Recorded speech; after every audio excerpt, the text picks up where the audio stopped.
محمد رسول اللہ حسبی ربی جل اللہ. اعوذ باللہ من الشیطان الرجیم بسم اللہ الرحمن الرحیم. وَإِذْ آتَيْنَا مُوسَى الْكِتَابَ وَالْفُرْقَانَ، اور جب دی ہم نے موسیٰ علیہ السلام کو کتاب توریت، والفرقان اور حق اور باطل میں فیصلہ کرنے والے. فرقان کا معنی ہوتا ہے جدا جدا کرنے والے احکامات، یہ حق ہے اور یہ غلط ہے. تو توریت کے اندر ان ساری باتوں کا حل موجود تھا. کتاب توریت ایک مکمل شریعت تھی، اس کے احکامات جامع تھے. تو اس میں اللہ تعالیٰ یہی احسان یاد دلا رہے ہیں کہ جب ہم نے موسیٰ علیہ السلام کو کتاب دی اور حق اور فیصلہ کرنے کی چیز دی جو حق اور باطل میں فیصلہ کرنے والی تھی، لعلکم تہتدون، تاکہ تم راستہ پاؤ، تمہیں ہدایت نصیب ہو جائے. وَإِذْ قَالَ مُوسَىٰ لِقَوْمِهِ، دوبارہ سے اسی واقعے کی طرف اشارہ ہے. وَإِذْ قَالَ مُوسَىٰ، جب کہا موسیٰ علیہ السلام نے، لِقَوْمِهِ، اے میری قوم، اپنی قوم سے، یا قوم، اے میری قوم، انکم ظلمتم انفسکم، بے شک تم نے اپنی جانوں پر ظلم کیا، باتخاذکم العجلہ، کہ بنا لیا تم نے بچڑا، یعنی بچڑا بنا لیا، بچڑے کو معبود بنا لیا. فتوبوا الی بارئکم، پس تم توبہ کرو، رجوع کرو اپنے خالق کی طرف. باری اللہ تعالیٰ کا نام ہے، تو بارئکم اپنے پیدا کرنے والے کی طرف رجوع کرو. فقتلوا انفسکم، پس مار ڈالو، قتل کرو اپنی جانوں کو، جس کی تفصیل ابھی بتائی کہ پوجا نہ کرنے والوں کے لیے سزا تھی کہ انہوں نے منع بھی نہیں کیا، اس وجہ سے وہ ان لوگوں کو قتل کریں جو اس جرم کے مرتکب ہوئے تھے. تو اللہ تعالیٰ فرماتے ہیں ذالکم خیر لکم عند بارئکم، یہ تمہارے لیے بہتر ہے تمہارے خالق کے نزدیک، تمہارے پیدا کرنے والے کے نزدیک. فتاب علیکم، تو اس نے رجوع کیا تم پر، اس نے تمہاری توبہ قبول کی. انہ هو التواب الرحیم، بے شک توبہ قبول کرنے والا اور مہربان ہے. آگے ارشاد ہوتا ہے وَإِذْ قُلْتُمْ يَا مُوسَىٰ، اور جب تم نے کہا، یہ لوگ جو تھے ان کی طبیعتوں کے اندر ضد اور ہٹ دھرمی حد سے زیادہ بھری ہوئی تھی. موسیٰ علیہ السلام جب ان کے پاس کتاب لے کر آئے تو کوہ طور سے، اور ان کے سامنے توریت کو لا کر پیش کی، تو جو بعض گستاخ تھے بنو اسرائیلیوں کے، وہ کہنے لگے وَإِذْ قُلْتُمْ يَا مُوسَىٰ، اور جب تم نے کہا کہ اے موسیٰ، لَن نُؤْمِنَ، ہرگز نہیں ہم مانیں گے، لکا تجھے، حتیٰ نر اللہ جہرا، یہاں تک کہ ہم دیکھ نہ لیں اللہ کو جہرا سامنے. کہ یہ کتاب جو آپ لے کر آئے ہیں، ہم کیسے یقین کر لیں کہ یہ اللہ تعالیٰ نے کتاب بھیجی ہے؟ ہم تو اللہ تعالیٰ کو دیکھنے کے بعد پھر اس پر ایمان لائیں گے. تو اللہ تعالیٰ کے حکم سے موسیٰ علیہ السلام نے 70 اپنی قوم میں سے بندے چنے اور کوہ طور کی طرف پہنچے کہ تاکہ شاید یہ لوگ اللہ تعالیٰ کا کلام سننے کے بعد جو ہیں باقی لوگوں کو جا کے کہیں تو باقی لوگ ایمان لے آئیں. عجیب یہ ضدی قوم تھی اور ہے بھی. تو چنانچہ موسیٰ علیہ السلام ان لوگوں کو لے کے کوہ طور پر روانہ ہوئے، اور وہاں پہنچ کر اللہ تعالیٰ کا کلام ان لوگوں نے خود سنا. لیکن کلام سننے کے بعد بھی ان لوگوں نے کہا کہ لن نؤمن لک حتی نر اللہ جہرا، کہ ہرگز نہیں ہم مانیں گے تجھے یہاں تک کہ ہم دیکھ نہ لیں اللہ کو. کہ پتہ نہیں بولنے والی جو ہمیں آواز آ رہی ہے اللہ ہی کی آواز ہے یا کوئی اور بول رہا ہے. تو اس پر انہیں سزا ملی. فاخذتکم الصاعقہ، پس پکڑ لیا تم کو بجلی نے، وانتم تنظرون، اور تم دیکھ رہے تھے. تو اللہ تعالیٰ کی طرف سے ایسی سزا ملی کہ اتنی زور سے بجلی چمکی کہ یہ جو 70 کے 70 افراد گئے تھے، ان سب کے اوپر یہ سب کے سب جو ہے وفات پا گئے، سب کے سب مر گئے، ہلاک ہو گئے. اب موسیٰ علیہ السلام یہ دیکھ کر پریشان ہوئے، اور انہوں نے کہا کہ اللہ، میں تو اس لیے ان لوگوں کو لے کر آیا تھا کہ جا کے باقی لوگوں کے لیے ہدایت کا ذریعہ بنے. اگر اب یہی مر گئے ہیں تو میری قوم کی جو ہے ضدی قوم جو ہے وہ مجھے ہی مورد الزام ٹھہرائے گی کہ تو نے جا کے ان بندوں کو مار دیا. تو موسیٰ علیہ السلام نے اللہ تعالیٰ سے جب فریاد کی تو اللہ تعالیٰ نے 70 بندوں کو زندہ کر دیا اپنی قدرت سے. تو اسی بات کا اس آیت میں ذکر ہے، ثم بعثناکم من بعد موتکم، پھر ہم نے تم کو زندہ کیا تمہاری موت کے بعد، لعلکم تشکرون، شاید کہ تم شکر گزار بن جاؤ. اللہ تعالیٰ نے اتنے ان لوگوں کے اوپر احسانات کیے، لیکن ان کی ضد ہٹ دھرمی جو تھی بار بار ایسے کام کرتی کہ اللہ کے غضب کو دعوت دیا کرتے تھے. بہرحال زندہ ہونے کے بعد یہ لوگ واپس آئے، اور اللہ تعالیٰ نے موسیٰ علیہ السلام پہ احسان کیا، ان کی دعا کی برکت سے ان کو دوبارہ زندہ کیا. تو یہاں پہ وہی احسان یاد دلایا جا رہا ہے کہ تم اب بھی میری فرما برداری کو قبول کرو کہ میں نے دیکھو موت کے بعد زندگی دی. اس باغ سے ہمیں یہ بھی سبق ملتا ہے کہ اللہ تعالیٰ کی شان میں گستاخی اور اس کی ذات عالی سے بے جا مطالبہ کرنا بہت بڑا جرم ہے، اس کی سزا سخت ہے۔ اس لیے ہمیں چاہیے کہ ہم اللہ تعالیٰ اور اس کے رسول صلی اللہ علیہ وسلم کی ہر بات کو اور ہر ارشاد کو شک و شبے کے بغیر بلا چون و چرا دل سے تسلیم کریں۔ اللہ تعالیٰ ہمیں اپنے احکامات دل سے ماننے کی توفیق عطا فرمائے۔ یہ چیز بنی اسرائیل جو تھے اس چیز سے عاری تھے۔ اب وادی طے یعنی وادی سینا میں رہتے ہوئے دریا عبور کرنے کے بعد جب اس وادی میں پہنچے ہیں تو وہاں پہ ان کے لیے رہنے کے لیے انتظام نہیں تھا، کھانے کے لیے انتظام نہیں تھا، پینے کے لیے انتظام نہیں تھا۔ تو وہاں پہ ان لوگوں نے اللہ تعالیٰ نے ان کے اوپر پھر احسانات کیے۔ ان احسانات کا یہاں پہ ذکر ہے، وَظَلَّلْنَا عَلَيْكُمُ الْغَمَامَ، اور ہم نے سایہ کر دیا تمہارے اوپر بادلوں کا۔ رہنے کے لیے خیمے نہیں بنے ہوئے، گھر نہیں بنے ہوئے، تپتی ہوئی دھوپ کے اندر تھے، تو اللہ تعالیٰ نے ان کے سروں کے اوپر سایہ کر دیا بادلوں کا۔ اس قدر بادل تھے کہ اگر ایک بنی اسرائیلی کسی سمت جاتا تھا تو بادل کا سایہ بادل اس کے سر پہ رہتا اور اسے دھوپ کی تپش سے بچاتا تھا۔ یہ اللہ تعالیٰ کا بہت بڑا احسان تھا۔ تو اللہ تعالیٰ اسی احسان کو یہاں پہ یاد دلا رہے ہیں، وَظَلَّلْنَا عَلَيْكُمُ الْغَمَامَ، اور سایہ کیا ہم نے تمہارے اوپر ابر کا، بادل کا، وَأَنزَلْنَا عَلَيْكُمُ الْمَنَّ وَالسَّلْوَىٰ، اور ہم نے اتارا تمہارے اوپر من اور سلوہ۔ رہائش کا انتظام، دھوپ سے بچنے کا انتظام تو اللہ تعالیٰ نے ابر کے ذریعے کیا۔ اب کھانے کے لیے ان کے پاس کھانے پینے کے لیے بھی کچھ نہیں تھا، تو اللہ تعالیٰ نے ان کے لیے اوپر من اور سلوہ نازل کی۔ من ایک باریک دانے دار سی چیز تھی جو رات کے وقت ان کے جہاں یہ سو رہے ہوتے تھے زمین پر گرتی، میٹھی دانے دار مزیدار نہایت حلوے کی طرح تھی، شبنم کی صورت میں ان کے آس پاس گرتی تھی، تو صبح کو اٹھاتے اور اکٹھا کر لیتے۔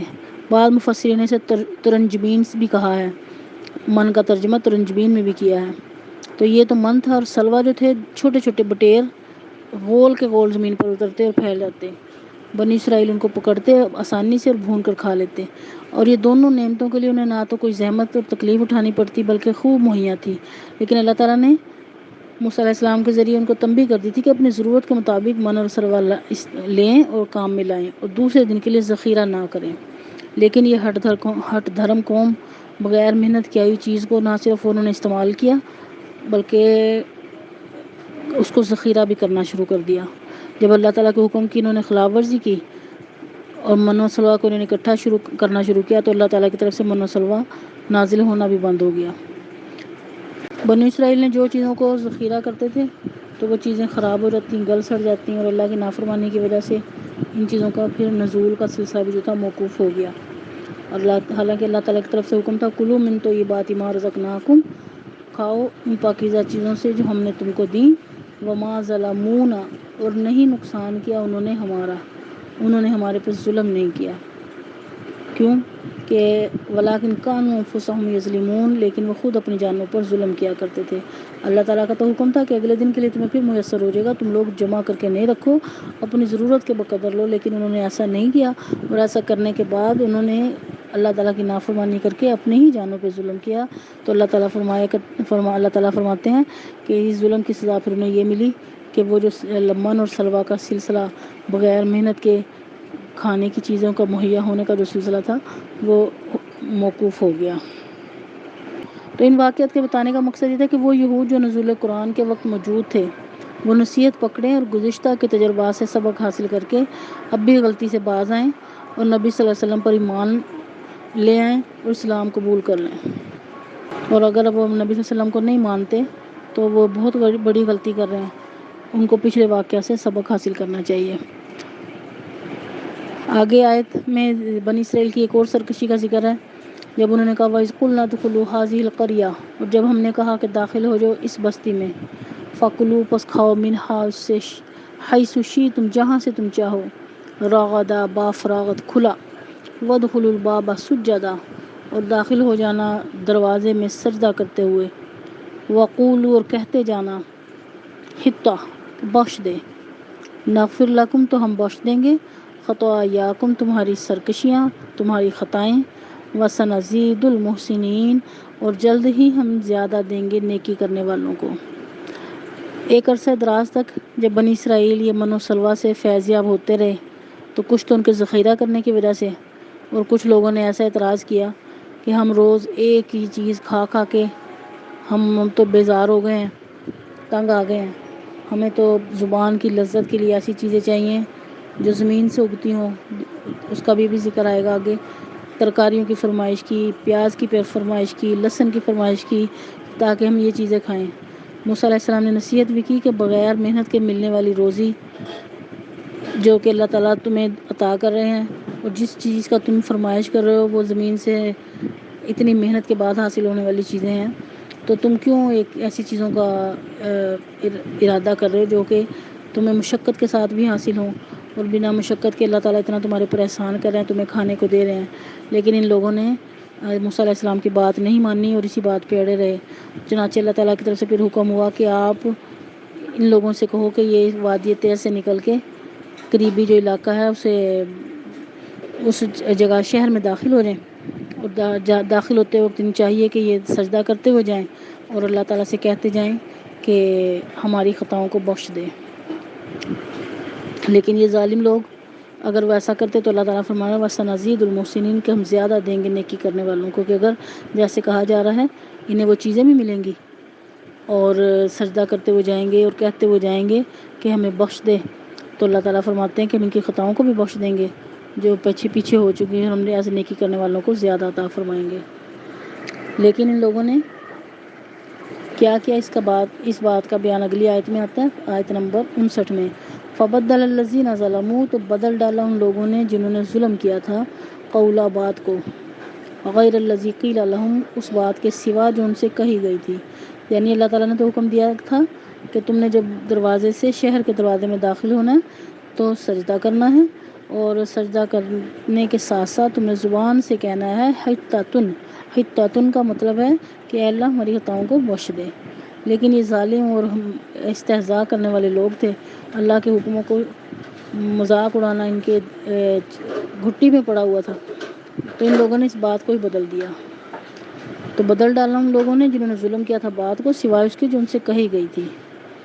اب حتتن کی بجائے انہوں نے حنتتن، ہا کے بعد نون کا اضافہ کر دیں تو لفظ ہنتا بن جاتا ہے جس کا مطلب ہوتا ہے گندم کا دانہ۔ اب بجائے انہوں نے حتتن کہنے کے ہنتتن کہنا شروع کر دیا، اور کہنے کے انداز میں بھی تمسخر تھا، اور اللہ تعالیٰ نے حکم دیا تھا کہ سجدہ کرتے ہوئے جانا، تو اس کی بجائے انہوں نے اکڑ کے ساتھ شہر کے دروازے کے اندر داخل ہوئے، تو اس پر اللہ تعالیٰ نے ان کو پھر سزا دی۔ یہاں پہ اسی بات کا بیان ہے کہ فَأَنزَلْنَا عَلَى الَّذِينَ ظَلَمُوا رِجْزًا مِّنَ السَّمَاءِ تو ہم نے اتارا ان لوگوں پر جنہوں نے ظلم کیا تھا عذاب آسمان سے، بِمَا كَانُوا يَفْسُقُونَ اس وجہ سے کہ وہ نافرمانی کرتے تھے۔ تو جب بنو اسرائیلیوں نے اللہ تعالیٰ کی نافرمانی کی، حتتن کے بجائے ہنتتن کہا، اور سجدے میں جانے کی بجائے کہ سجدہ کرتے ہوئے داخل ہونے کے بجائے انہوں نے وہ اکڑ کے بجائے اس کی تواضع مسکینی اختیار کرتے شہر میں داخل ہوئے، تو اکڑ کے ساتھ داخل ہوئے، تو اللہ تعالیٰ نے ان کو اوپر عذاب اتارا آسمان سے ان کی نافرمانی کی وجہ سے۔ اور اس کے برعکس اللہ کے نبی صلی اللہ علیہ وسلم نے جب مکہ فتح کیا تو اللہ کے نبی صلی اللہ علیہ وسلم جب شہر میں داخل ہوئے تھے تو آپ انتہائی تواضع اور مسکینی کے آثار آپ پر طاری تھے۔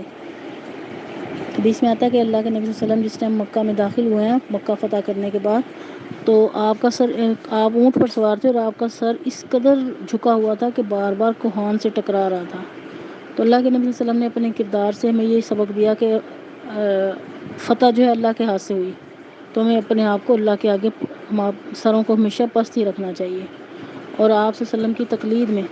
صحابہ کرام نے بھی ایسے ہی کیا، اور اب جب آپ صلی اللہ علیہ وسلم جب شہر میں داخل ہوئے تو آپ نے غسل فرمایا اور 8 رکعت نماز پڑھی۔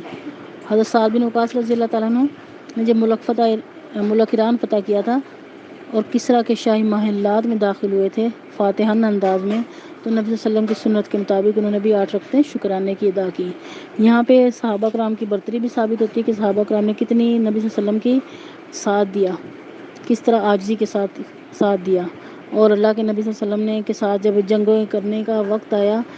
تو موسیٰ علیہ السلام کے ساتھیوں کی طرح سے فرمائشیں نہیں کی کھانے کی، بلکہ اگر بھوکے پیاسے رہ کے بھی اللہ کے نبی صلی اللہ علیہ وسلم کا ہر حال میں ساتھ دیا۔ تو اس طرح سے صحابہ کرام کی فضیلت ان لوگوں پہ بھی ظاہر ہوتی ہے کہ آپ صحابہ کرام سخت دھوپ اور گرمی میں غزوات کیے، جہاد کے سفر کیے، مگر کبھی اس بات کے خواہش مند نہیں ہوئے کہ بنی اسرائیل کی طرح ہم پر من و سلوہ نازل ہو اور دھوپ سے بچاؤ کے لیے بادل بھیج دیا جائے۔ حالانکہ نبی صلی اللہ علیہ وسلم سے اگر آپ فرمائش کرتے اور آپ صلی اللہ علیہ وسلم دعا کرتے تو ضرور پورا ہو جاتا، لیکن صحابہ کرام کی یہاں فضیلت ہے کہ انہوں نے اس قسم کا کوئی نبی صلی اللہ علیہ وسلم کی شان کو مقدم رکھتے ہوئے کوئی ایسی فرمائش نہیں کی اللہ تعالیٰ سے۔